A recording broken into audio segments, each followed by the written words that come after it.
তীক্ষ্ণ চোখ, নীরব পদচিহ্ন, চারপাশে ঘাসের মধ্যে লুকিয়ে থাকা শিকারীরা সাভানার লম্বা ঘাসগুলিকে দোল খাচ্ছে, যেন ফিসফিস করে বেঁচে থাকার রহস্য। এটি সাভানা, প্রকৃতির একটি বিশাল বন্য বিস্তৃতি, যা ত্বরণের প্রতিটি মুহূর্তে চূড়ান্ত পরীক্ষার মুখোমুখি হয়। বেঁচে থাকার জন্য প্রতিটি লাফ, আকাইয়া গাছের নিচে শিকারী এবং শিকারের মধ্যে নিরলস যুদ্ধে একটি আঘাত। সিংহ শিকারের উদ্দেশ্যে কুঁচকে যায়, তাদের প্রধান শকুনদের উপরে। ঘাসের সাথে মিশে যায় বৃত্ত, যেন ভাগ্যের জন্য অপেক্ষা করছে। এই অঙ্গনে দুর্বল বেঁচে থাকার জন্য একটি স্পন্দনশীল সংগ্রাম ছাড়া আর কিছুই প্রতিশ্রুতিবদ্ধ নয়। বন্য সাভানাতে স্বাগতম, দ্রুততম যোদ্ধাদের বন্য প্রাণীর রহস্য। পৃথিবীর পৃষ্ঠের ২০% জুড়ে সাভানা একটি বিশাল এবং অনন্য বাস্তুতন্ত্র, যা মূলত আফ্রিকায় পাওয়া যায়। এটি হাতি এবং সিংহ থেকে শুরু করে পিঁপড়া, সিংহ থেকে হরিণ পর্যন্ত বন্যপ্রাণীর সমৃদ্ধ বৈচিত্র্যের আবাসস্থল। এর সৌন্দর্যের নিচে রয়েছে একটি মৌসুমী, বিশেষ করে শুষ্ক মৌসুমে। এই কঠোর সময়ে দিনের তাপমাত্রা বেঁচে থাকার জন্য নিরলস সংগ্রাম। রাতে ১০৪°C উপরে ওঠা এবং ৫৯°C নিচে নেমে যাওয়া প্রাণী ও উদ্ভিদের ওপর প্রচণ্ড চাপ সৃষ্টি করে। তৃণভূমি শুকিয়ে যায়, গাছপালা স্তব্ধ হয়ে যায় এবং মারার মতো নদীগুলি পুকুরে পরিণত হয়, যেখানে নীল নদের কুমির অ্যাম্বুশ শিকার করে। প্রায় ২৫% প্রাণী জল এবং খাদ্যের অভাবের কারণে মারা যায়। সাভানা হল শিকারী এবং শিকারের একটি যুদ্ধক্ষেত্র। প্যাকেটে শিকার করা সিংহদের যুদ্ধক্ষেত্র বন্য জন্তু এবং জেব্রাদের মতো বড় শিকার ধরে, কিন্তু মাত্র ২৫% সময় সফল হয়। শুষ্ক মরশুমে সম্পদ হ্রাস পায়, যেখানে গাছপালা ভূমির মাত্র ৪০% জুড়ে থাকে।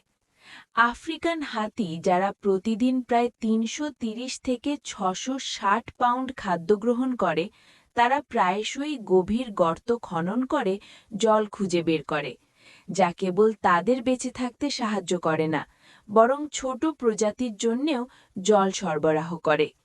এছাড়াও বাস্তুতন্ত্র নাটকীয়ভাবে কাঁটাযুক্ত ঝোপঝাড়ের সাথে খাপ খাইয়ে নিয়েছে।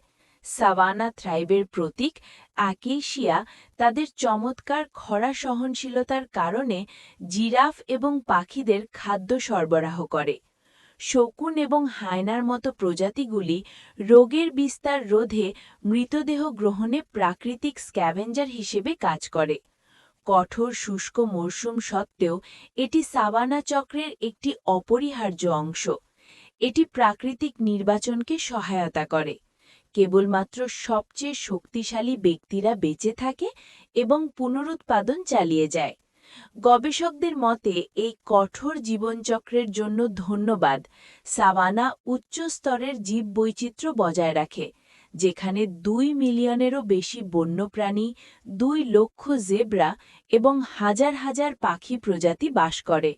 সাভানাতে জীবন, অভিযোজন এবং সংগ্রামের একটি অনুপ্রেরণামূলক গল্প, প্রাকৃতিক ভারসাম্যের একটি প্রধান উদাহরণ। বন্যপ্রাণী তথ্যচিত্রের ফুটেজ আমাদের এখানে বেঁচে থাকার চক্রটি আরও ভালোভাবে বুঝতে সাহায্য করেছে এবং আমাদের মনে করিয়ে দিয়েছে যে প্রকৃতি সর্বদা শক্তিশালী এবং জাদুকরী, তবে খুব ভঙ্গুরও।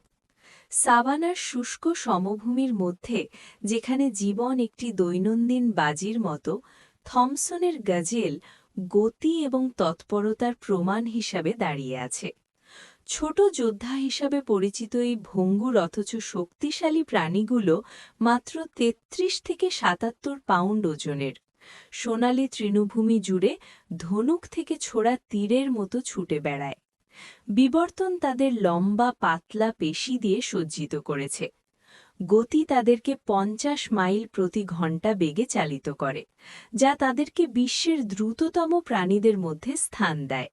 বিশেষ করে দিক পরিবর্তন এবং হঠাৎ ত্বরান্বিত করার ক্ষমতা চিতার মতো সবচেয়ে শক্তিশালী শিকারী প্রাণীদেরও ছাড়িয়ে যাওয়া কঠিন করে তোলে।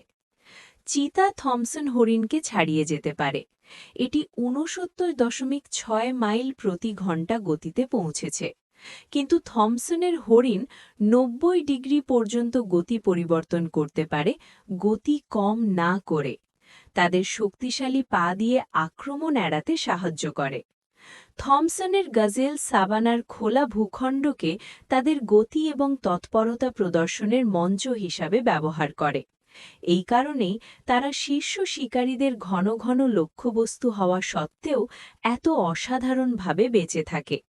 তারা চকচকে কালো ডোরাকাটা বাদামি কোটের মতো, যা প্রাকৃতিকভাবে সরবরাহ করে, ছদ্মবেশ ধারণ করে, কিন্তু কঠোর শুষ্ক মরশুমে এমনকি এই অভিযোজন জলের উৎস সংকুচিত হয়ে দুর্লভ মরুদ্যানে পরিণত হয়। প্রতিটি আসন একটি বিপজ্জনক জুয়ায় হয়ে ওঠে।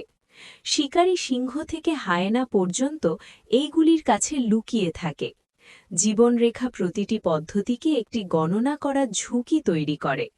যখন শিকারীদের মুখোমুখি হয়, থমসনের হরিণ একটি ছড়িয়ে ছিটিয়ে একটি কৌশলগত পাল মোতায়েন করে। সাধারণত ১০ থেকে ৫০ জন ব্যক্তি থাকে, এবং যখন তারা প্রায়শই বিপদ অনুভব করে, সেন্টিনেলদের মাধ্যমে তারা বাতাসে লাফিয়ে সংকেত দেয়। পরপিং নামে পরিচিত একটি আচরণ উচ্চারণ করে বা ওহ উচ্চারণ করে। এই পাতাগুলি কেবল শিকারীর ঘনত্বকে ব্যাহত করে না, বরং সতর্কতা সংকেতের পরে পালের মধ্যে বিপদ শনাক্ত করতেও সহায়তা করে। সতর্ক সংকেতের পরে ব্যক্তিরা বিভিন্ন দিকে ছড়িয়ে পড়বে। নির্দেশনা যা শিকারীর জন্য একটি নির্দিষ্ট লক্ষ্যবস্তুর ওপর ফোকাস করা কঠিন করে তোলে।